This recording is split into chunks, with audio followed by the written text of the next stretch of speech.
Hey everybody, this is Ray Money, and I'm here with a new discussion, and that discussion is talking about IVF. If you guys don't know what that means, I'll explain to you with a little short intro. But before I do that, I want to get into why I am talking about it in the first place. The reason why I'm talking about IVF and what this blog is pertaining to is regarding the male's point of view of going through the IVF process with their female partner. And if you guys look in the upper left corner, the name Medium is the number one blog platform in the world, and it was created by the original Twitter CEO back in 2012. I've been blogging since I was in high school in 2015, right before I turned 18, and I can show you guys my old blog post. How I've been even doing YouTube since 2015. If I show you guys my other channel on the Ray Money 253E breakdown. Not a cheap plug, just being honest with you guys.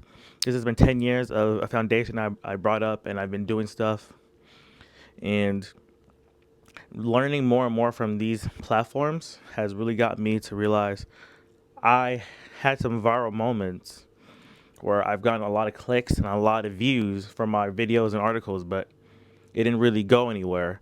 And I see this nice gentleman. He wrote his first and probably his only story on Medium, and it's one of the best pieces I've read in a while. And I want attention for this because if he has more to talk about, that'd be great. Or more perspectives that males need to hear, I would love to hear more about. I wish I had that support when I first was blogging and streaming and making other types of content when I was 17, 18 years old, about to go to college, and when I was finishing up and had at least this framework and content, I would, be able to have somebody give me some help. So hopefully this gentleman knows I'm reacting to his blog because this is something that I think a lot of folks need to hear. So now to explain what IVF is. IVF, and I will show you guys some websites what it is. IVF is in vitro fertilization. Short cap is it's the process of, and it's crazy because I never thought about explaining it myself as a male, but I guess I am. It's the process of actually generating that embryo outside of the woman's ovaries, generating that sperm into that embryo and then putting it into the women. And that sounds fucking odd and disturbing probably 30 years ago, but this has been something that's been going on for, I believe, at least 15, 20 years now.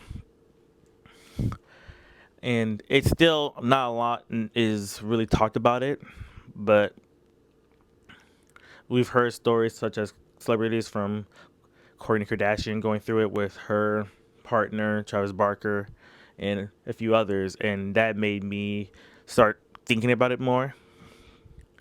So when I read this blog 2 weeks, 2 weeks ago, came out the 30th.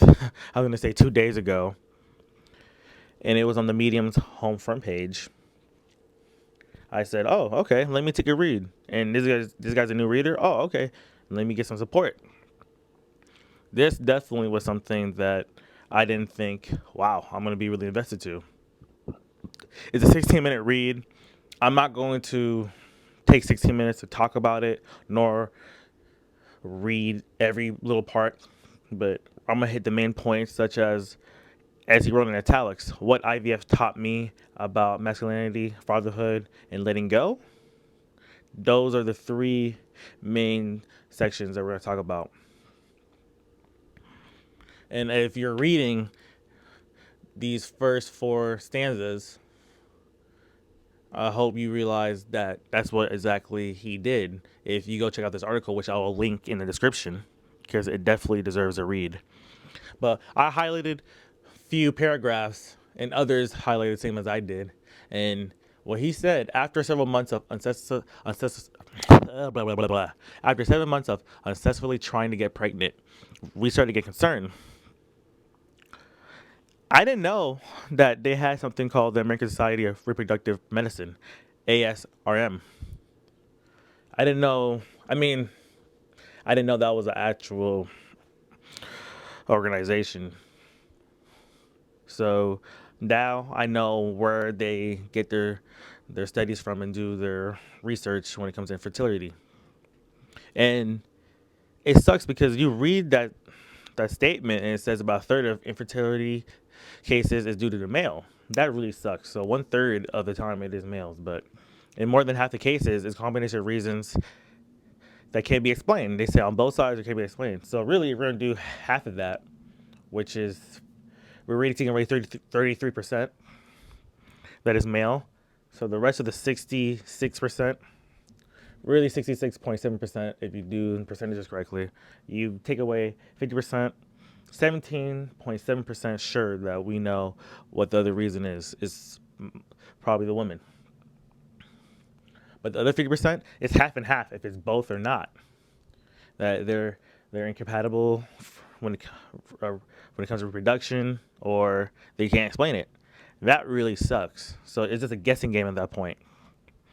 There's a lot of cases where folks from either gender leaves their partners or cheats on them or ends up having a baby on them because they can't reproduce with them. It happens. I've heard stories about it personally. And I'm only 28. So I imagine the older I get in 10 years from now, I'm 38, I'll probably hear more.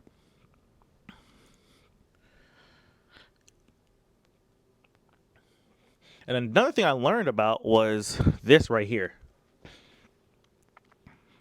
If you see where the cursor is pointed at, the varicose veins, I've understood as a male that you can increase or lower your sperm count due to the way you're taking care of your body. I remember an episode on Love and Hip Hop Hollywood season 4, I believe it was episode 3 in 2017, where Ray J, A1, and Safari Samuels were doing a really mean-spirited contest on who would have to do a song with Hazel E, depending on who has the lowest sperm count. And Ray J ended up having the lowest sperm count. And I remember A1 said before they even did that hey, you need to change how your diet is. You're smoking cigs and all that, drinking. And that always, I was in college. I was young.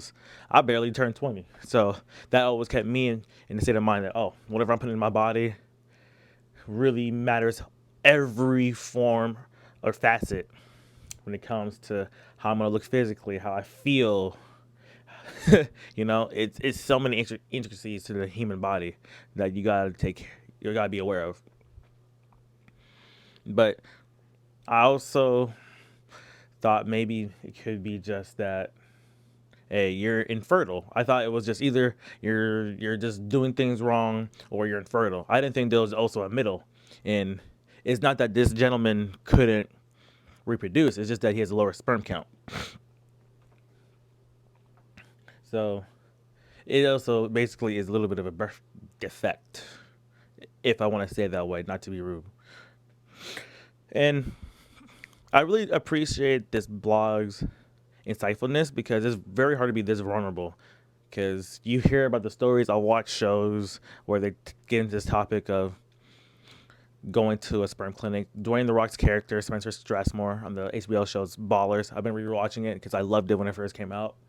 He was wondering why at 40 he has never had any close calls as his character was a former successful pro NFL superstar with all the ladies he's been with, and he went to a sperm clinic and wanted to see if he can actually reproduce.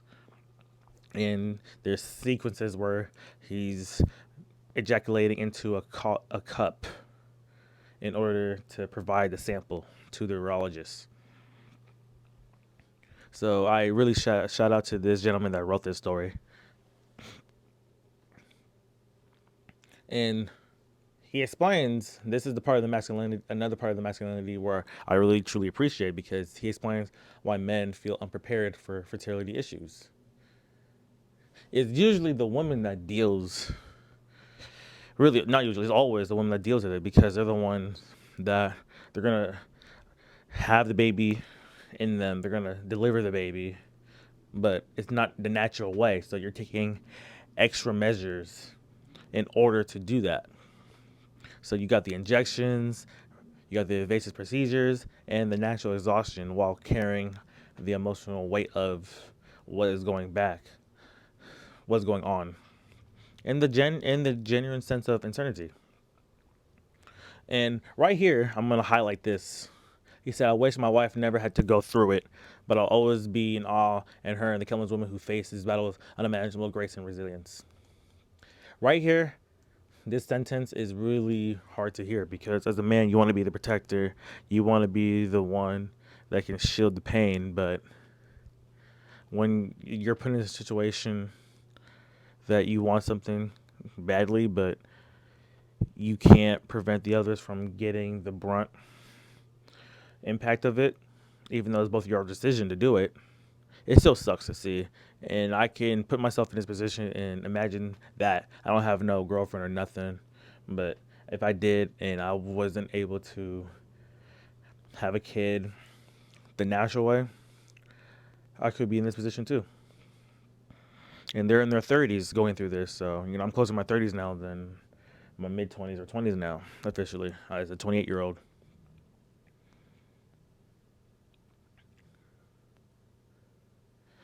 And he also tells the readers how he, as I explained to you in my intro, understood the basics. You try naturally, and you just go to a doctor, and science steps in.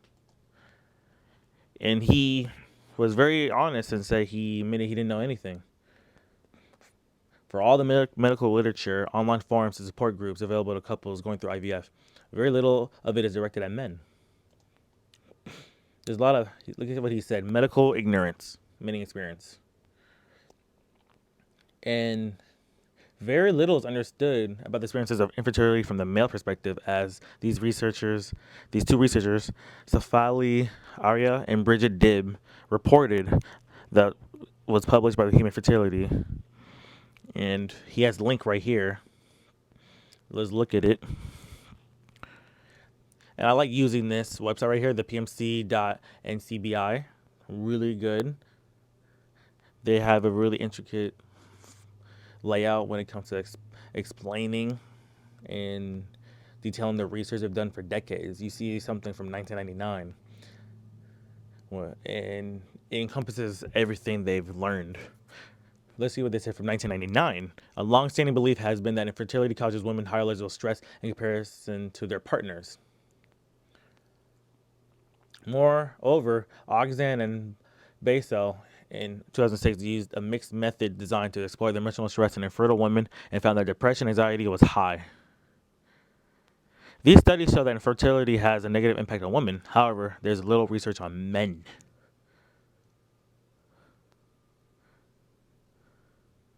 Damn. Wow. But this focus on women surprising as Infertility Network UK in 2014 found that approximately half of the couples experiencing infertility issues have issues which are associated with the male.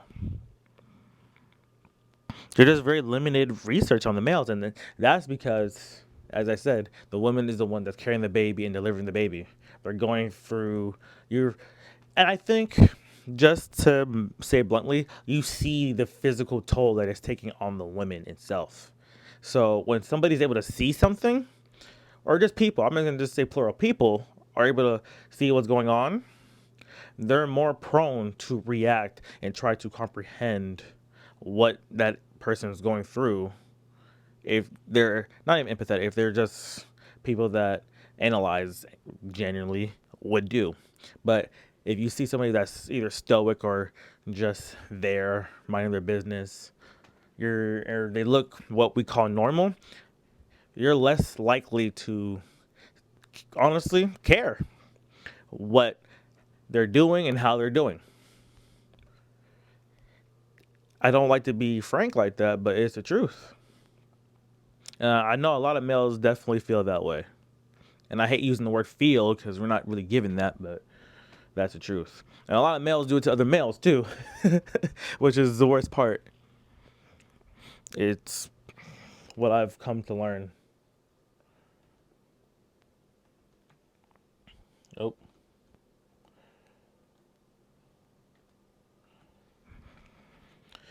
And he, the man that wrote this blog, made it really imperative to say how it's a cultural framework and communities organized to help them navigate that experience for women's fertility. There's books, blogs, support networks, communities. But men, they find themselves in this weird gray area where they don't know how to really process their emotions. And with IVF, it's a reality that men don't talk about. Be stoic, as I used that operative word, internalize pain, and not make it about them. But yeah, suppressing your emotions definitely isolates you and weakens your relationship.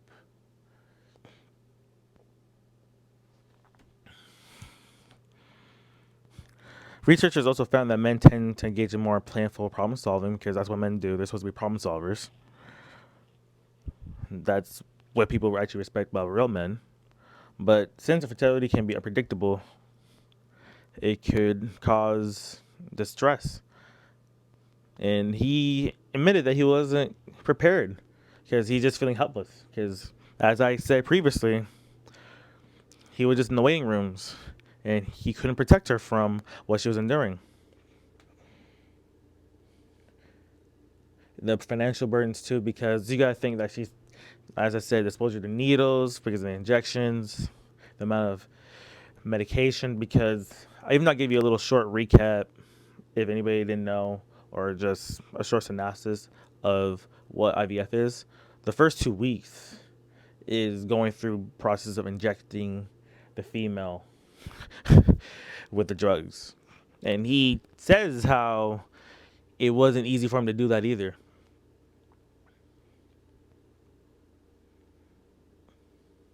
And we really get into the mind of his masculinity because he's doing everything he can in order to make sure that he is not the problem. So as a man, your testosterone levels and your ability to reproduce and protect and provide is the things that we encompass as attributes of manhood.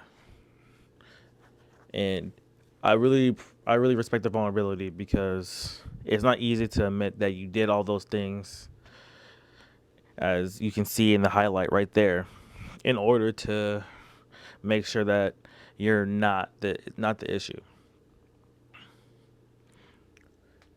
But and this goes to his letting go part. He's he did this and he's writing this for us males that might go through this or are going through this in order to let go, because at the end of the day that's not going to help. And as I told you guys right here, it began 2 weeks of pills followed by hormone injections. And you see that I'm also a home care aid guy, so I've done injections before for clients, and it's not easy. I was good at it, but you gotta understand the techniques of doing it. But as he said himself, he isn't. And her comment of "I'm not a blank doll" comment when she was bleeding was definitely justified. It's a 14-day process when they retrieved her eggs, and only one made it through the process. And that's the thing. Whew. That's it's really tough because look, they spent 30,000 for the first round of IVF. It's a state of the art technology, but it's definitely really expensive to do. And the worst part about it, as he said, none of it is a guaranteed success. So I'm happy for the folks that have went through IVF and it is successful, because imagine how many cases have been unsuccessful. Now that's even harder to hear. That you do all that and it still doesn't work. Oof. Logic has no place in the whirlwind of hormone shots and petri dishes. Petri dish just takes me back to biology, but that's true. Science, yeah, science definitely, can be hard to deal with, and they want to be parents so badly. That's the fatherhood part coming out because there's a lot of folks that want to be fathers and mothers, but then you got all these classless folks that are able to reproduce at an enormous rate and just be really not good for society, and then they end up raising kids that aren't also fruitful to society. And it's unfortunate that that's how life goes. You know, he seems as if he would have been a decent person to raise a decent kid because to me, any man in their mid 30s, because our our frontal cortex, one of the four lobes in on the first hemisphere of our brain, that's our main one. That's our processor unit. That's basically the CPU in our brain, while the other three are compiling other data. That's our main. That's the one that's formed at by 25, 27, and that's really determines how we're gonna be for the rest of our life. So the fact that that man is able to provide this level of perspective due to his inspection of what he was going through and detailing it to the world, because this could be viewed by anybody as is on YouTube. It's wonderful. Yeah, and I just want to shout him out for that. Unlike the other two rounds, it sounds like they did about 3 rounds of this, so they spent a lot more money. They spent a lot more money than we could even conceive.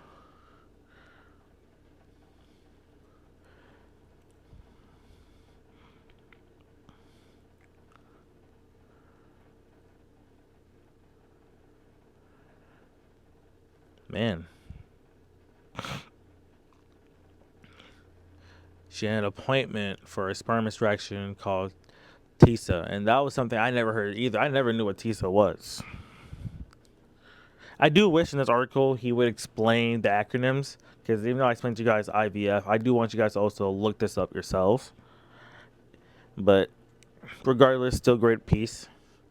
And he did talk about COVID tests and everything early on, but he normally didn't have COVID, but he got it the one time, and he wasn't able to, you know,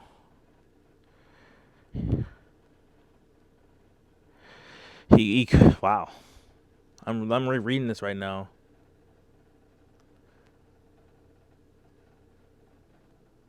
He wasn't able to go,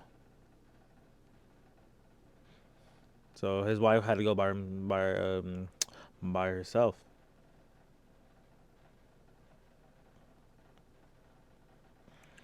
She even asked if the procedure could be done without anesthesia. And I've had surgeries before, guys, multiple surgeries, two in 1 year actually. And I don't like to be fully knocked out, but in that procedure, you probably should be fully knocked out.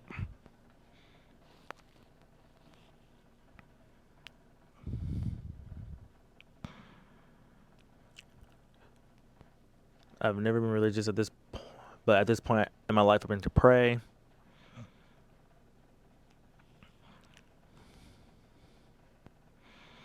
letting go of control.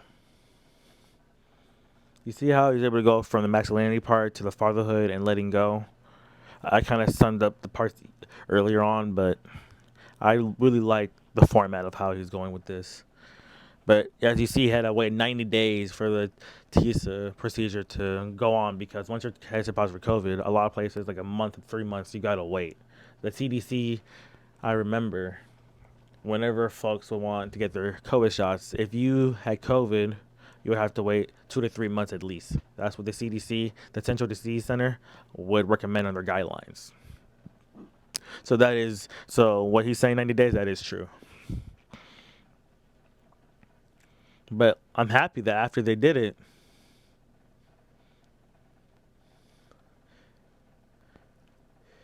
and look at that. My wife refused to sit idle and side out specialist for anything she could do on her end. We transferred the embryo. We had left on ice a B grade. And just to let you guys know, if you're reading that, there's different grades on the success of an embryo. It was actually a B minus grade. Oh, damn. See, I learned so many new things. It makes sense to grade the level of the success rate embryo would have, but man, it's so intricate, man. Sorry if I'm using that word too much, but I'm happy that it became positive. And when the pregnancy reached 3 months, they said that she'd have a fully healthy pregnancy, and that's really beautiful to hear. They probably won't have another kid again, but the fact that they had one and it worked out, it it really is really beautiful to hear. IVF, as he wrote, teaches you one of the hardest lessons of life. You can't always control the outcome. That is very true. I believe you can control your destiny, but you damn sure can't control the outcome all the time. As he concludes right here, breaking the silence around male infertility, he definitely did that. They never they never thought that this would be something that could happen. And look at this beautiful sentiment right here. One of their first dates, she joked whether it was me or somebody else, she was going to name her first child Charlie, regardless of gender, after her father, who passed 10 years prior. And that's a really beautiful touch to this whole story that they named their child Charlie. Have it, yeah. Should you be fighting your own infertility battles, please know that having made it to the other side, we can't wait. We can't wait to do it again. Oh wow, they are doing it again. Okay, yeah, I thought they would just stop, but okay. Fatherhood is embracing the unexpected. That's the real thing about fatherhood. And as the way we teach men to be fathers has to start long before the child is even born. Father has to learn to be emotionally available models of helping healthy I'm saying healthy coping skills, emotional intelligence, communication, all things will shape his child's ability to navigate life's challenges. Yeah, a lot of men out here, man, they're emotionally stunted, and it's pathetic. It's pathetic.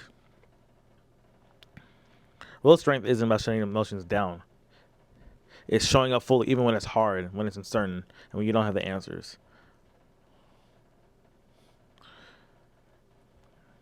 Yeah, because as he previously said, he thought it was a problem with him really, and he was doing all these other things in order to make sure it wasn't him psychologically, mentally, just making sure that he isn't. Look how transparent he is, guys. He's showing you guys pictures of what they went through. But this is a great piece, and I hope this gentleman knows that he did a very good thing by just writing out a story that presented folks that hopefully get to see this the the support that they might not know that they were ever going to get, because men, I'm saying, because it's not readily available to them. So, Mr. Hoffman, shout out to you for a great article. I want everybody to subscribe to his page at least, push out this blog to get more notoriety because he deserves it. But to finish up, well, I'm going to say on my end, I think it's really important for men, really after, really once they hit a certain age in the early 20s, to see if they can reproduce. I think going to a sperm clinic and making sure that your sperm count's good or you're not infertile is something that's really mature of any male to do. And I really, really believe that if we can find out that, then we won't have at least issues with ourselves. Because as I said, core aspects of our manhood is our testosterone, our, which, we determine a lot when it comes to sperm count and our ability to reproduce. So if we're able to figure that out, at least that alleviates less worries about our manhood. But Please take some time to check out this article. If you guys like the video, like, subscribe, push this out, and I hope you guys have a great day. This was Ray Money, and I hope you guys take care. Peace.